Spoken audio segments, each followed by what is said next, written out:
8. This is my second segment, and this is going to be suggestions that I agree with and that I think should be implemented into the league. The reason I'm doing this is because now that we have a new president and a new vice president and, well, the same executive board, but now that we have our quote unquote government established, suggestions should now be able to be looked at and actually thought over to be implemented into the league. So starting off first, we have stadiums. This idea was proposed by Caden, and to add on to that, I think we should have different fields or separate fields for different teams. Now, the reason I think this is because, well, it makes home and away games actually like mean something. You know, when you say Alaska's home or Ducks are home or away, and you're just going to the same field at the same time and you're going to see the same thing every single time, there's no point of calling it a home game or an away game. This also gives, if we have separate fields, it also gives the chances for coaches to practice with their own team. Let's look at these old stadiums that in the previous league before SSR had. Let's look at these.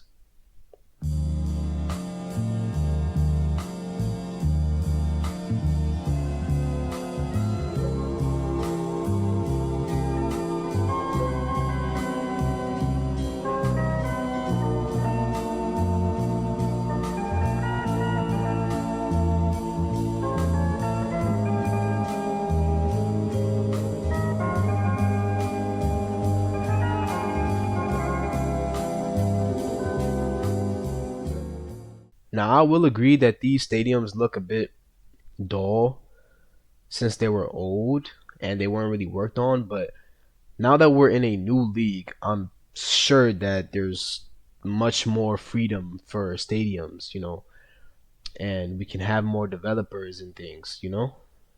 Number two, seasonal fields. This was a suggestion made by dual wielding. The field changes depending on the season.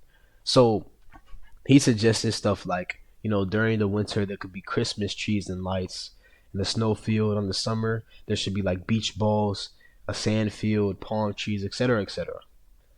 I want to go a step further and say weather. You know, this is the only comparison like the closest comparison that I can have is like what OFL does, where the location that stadium or team is located in is based on the weather of that location. The weather of the field in that location is based off of what the actual weather is in that location in real life. Or we can have something like Football Fusion where you vote on the weather that it's going to be. Like if it's clear, sundown, snow, like things like that. If this is added, I feel like it would bring a whole new aesthetic to the game, and it would make the game better to look at. Because right now it's pretty bland and boring and dull to see the same field over and again, and I don't think there's even any time of day like option where you can change your stadium to nights. There's only a smooth light smooth field and an underlight, and even that doesn't do anything because it's just daytime the whole time. So number three, a challenge rule. This rule was proposed by Taj. Okay, with the introduction of a new president and a vice president, and Taj is on the executive board, I'm sure that this suggestion is going to get looked at and talked about in the executive board channel. I think that I agree with her. I think a challenge rule is very, very, very necessary. There are a lot of, our referees are human, okay? And people in SSR complain about how it sucks, like how they suck, how they make bad calls. But you have to realize that the referees are human. They could miss calls or they could call something that's inaccurate. So to combat this, right, we can have a challenge rule. We have broadcasters who stream every game. What's the point of them streaming if us as players cannot utilize the clipping mechanism, where we can see if something wrong is called, we can challenge it and say this, and that against their call. Now, if this rule were to be implemented, I think a team should lose their timeout if the challenge does not work. But if it works, they regain their timeout back. This minimizes the margin of error because if a referee, human error, is able to be reduced by something like actual proof, because a referee, right, he's supposed to watch the entire field at all times. So he won't be able to watch every single player on the field at all times. The players, however, can do that because they're playing against them. So a challenge mechanism, a challenge rule would be important and also helps the refs out, makes their job a little less, you know, makes the decisions that they make like a little less heavy, when you can call it back and challenge it and actually prove your point.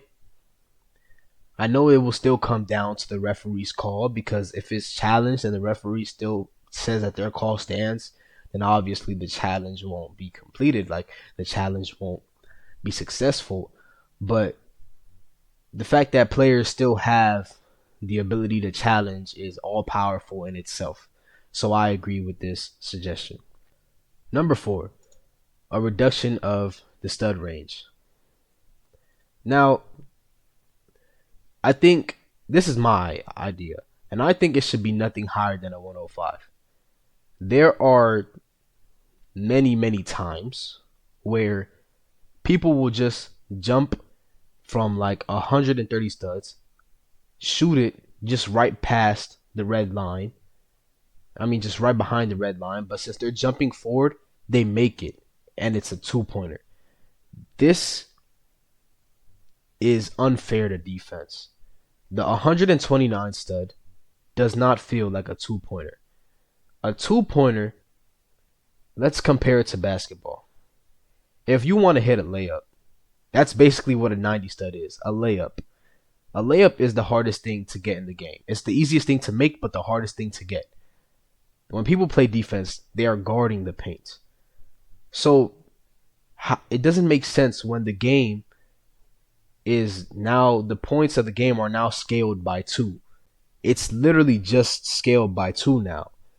There's no difference from 1s or 2s if they're just going to be able to shoot like something that I believe should be considered a 1-pointer anyway.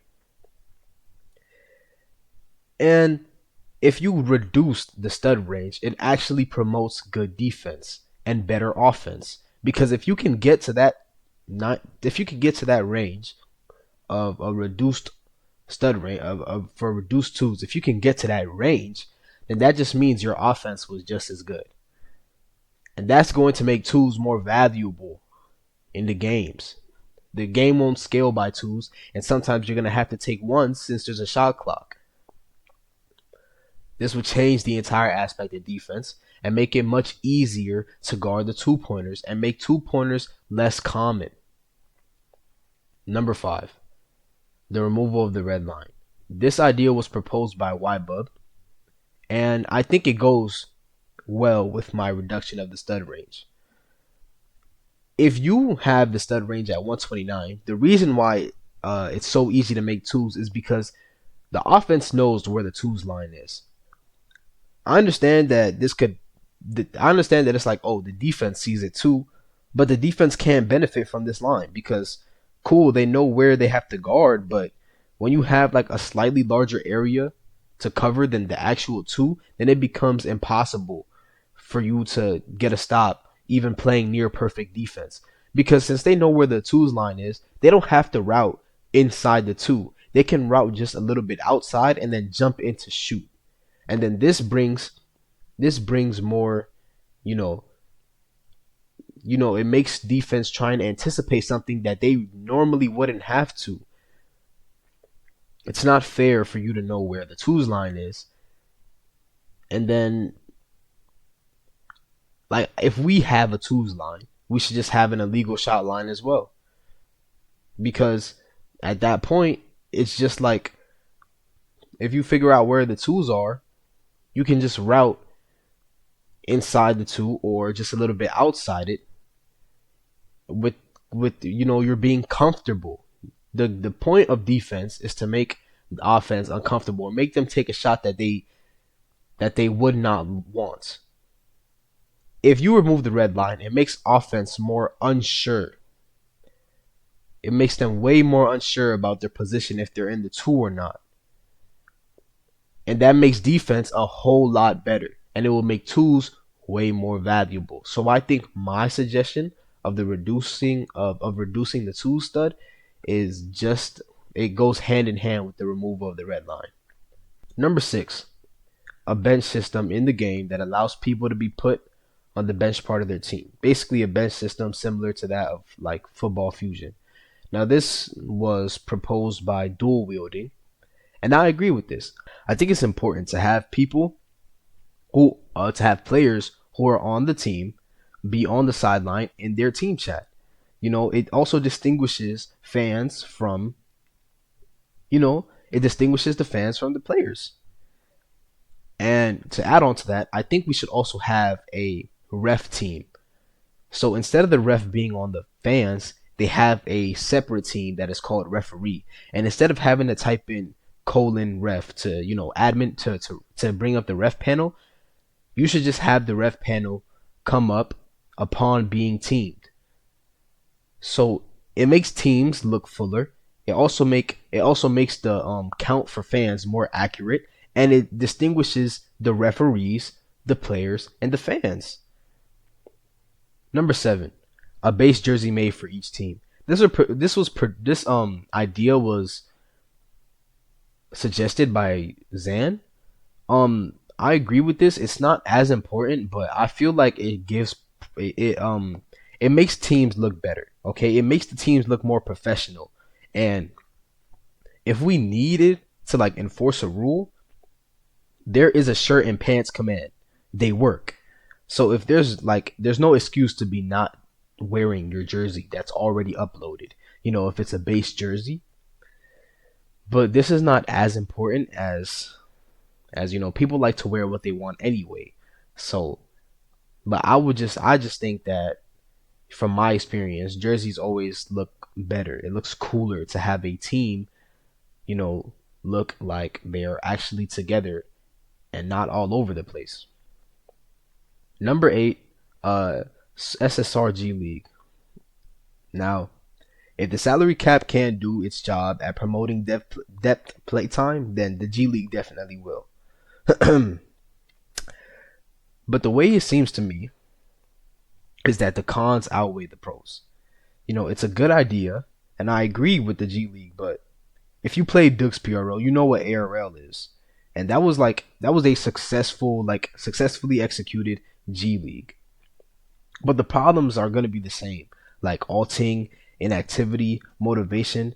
Like all of this happened because the captains of the ARL team were actually focused on their PRL team, which didn't leave time for the ARL players to actually develop. And if the PRL players wanted to win with their ARL team when they were captain for them, they could just bring in an alt and nobody would know because ARL is supposed to be for quote unquote new players. So for example, if we brought, I don't know, just some random guy and then he started hooping, you can just disguise it under, oh, I trained him before he came in here. And nobody can really say anything because the G League is for development. And if he gets developed, then what's the problem? You know what I mean? So it's just that the cons outweigh the pros, but it's a really, really well idea. This was proposed by Fear Into Hearts, by the way. Forgot to say that. Another suggestion by Fear Into Hearts was All-Star games. He also suggested award picks, but I don't agree with that. As players, that they should be able to vote who gets MVP. We would bias for our own team. Let's be honest.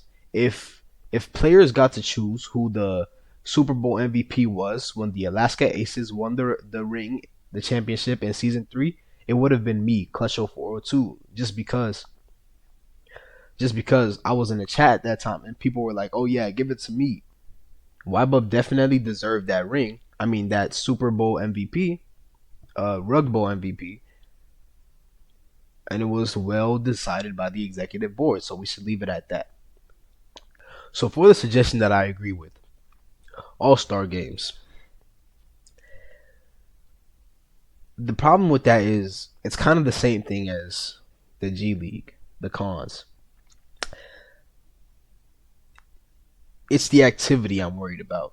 As it stands right now, the league or players are not really as active. Like they're inactive enough as it is. So scheduling when it's not with an actual team is going to be impossible. But it's an amazing idea though, and I would love to play in an All Star game. It would be fun, having like a little role afterwards, like for All Star MVP or something, or it would be fun, but it wouldn't happen because it wouldn't get scheduled, and then it would clash with the actual leagues, like the actual league games. Because if we can't schedule the All Star game, and then the season starts, what are we gonna do? Number 10 was the off-season rug ball cup. This was suggested by Dual Wielding, and I don't have much to say about it. It's the same thing as All Star. You know, I would love to participate, but activity is the main issue. It's the same con as the All Star game, but I would love to participate in this if it ever happens.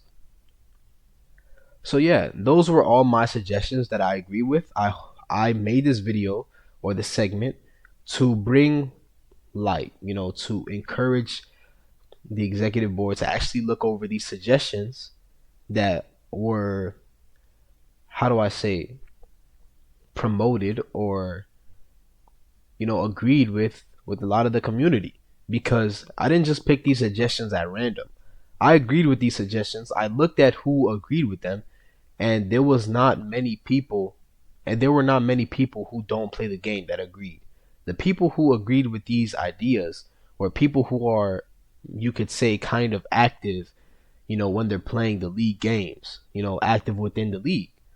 So I feel like these suggestions should be taken into consideration, a little more heavier than they already have been. Um, the suggestions channel definitely does work though. Sway has responded to me twice. He inputted team announcements, and a suggestion that I made, he said that it was a good suggestion and that they were looking over it. So don't be afraid to put anything into suggestions, because I don't think that anything gets overlooked. But there are definitely priorities. There are definitely things of higher importance when it comes to suggestions. Like if Zan was to suggest a jersey and then Todd suggested a challenge rule, which one is going to get enforced first? Obviously, the challenge rule. But don't be scared to put anything in suggestions. I feel like they're looked upon, and the community will also back you if it's a good suggestion. So, yeah, with that being said, thank you.